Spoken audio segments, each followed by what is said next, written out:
মধ্যপ্রাচ্যের উত্তেজনার মাঝেই হঠাৎ শান্তির ইঙ্গিত দিয়েছে নতুন কূটনৈতিক অগ্রগতি। এ বিষয়ে ট্রাম্প জানিয়েছেন, ইরানের সঙ্গে যুক্তরাষ্ট্রের শান্তি আলোচনা আগামী শুক্রবারের মধ্যেই অথবা খুব শীঘ্রই শুরু হতে পারে। বিস্তারিত ডেস্ক রিপোর্টে।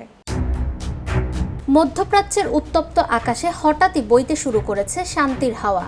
যুদ্ধের আশঙ্কা, হুমকি আর পাল্টা হুমকির মাঝে নতুন করে আলোচনার ইঙ্গিত, সবকিছু যেন বদলে দিতে পারে মাত্র কয়েক ঘন্টার ব্যবধানে।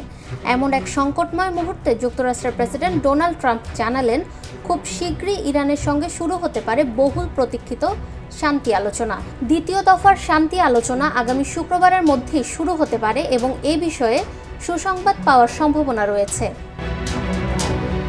বুধবার মার্কিন সংবাদ মাধ্যম দ্য নিউ ইয়র্ক পোস্টকে দেওয়া এক মন্তব্যকে ঘিরে আন্তর্জাতিক অঙ্গনে জোর আলোচনা শুরু হয়েছে। একই সঙ্গে পাকিস্তানের কূটনৈতিক সূত্রগুলোকেও ইঙ্গিত দিয়েছে, আগামী 36 থেকে 72 ঘন্টার মধ্যে নতুন করে আলোচনা শুরুর বাস্তব সম্ভাবনা তৈরি হয়েছে।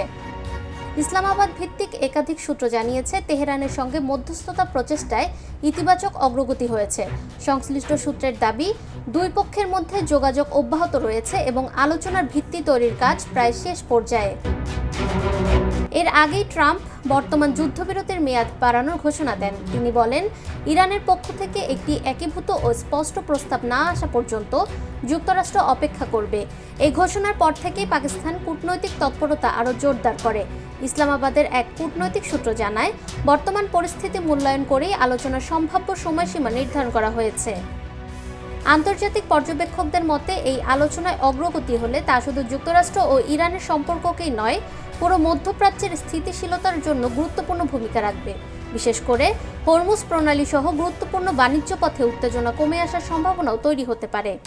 ফলে আগামী কয়েকদিনের মধ্যে নির্ধারণ করবে যুক্তরাষ্ট্র ইরান সম্পর্ক কোন পথে এগোবে, সংঘাতের দিকে নাকি কূটনৈতিক সমাধানের পথে। ফাহমিদা বিনতে আনোয়ার, নিরপেক্ষ। নিরপেক্ষ, সত্য প্রকাশে আপোষহীন।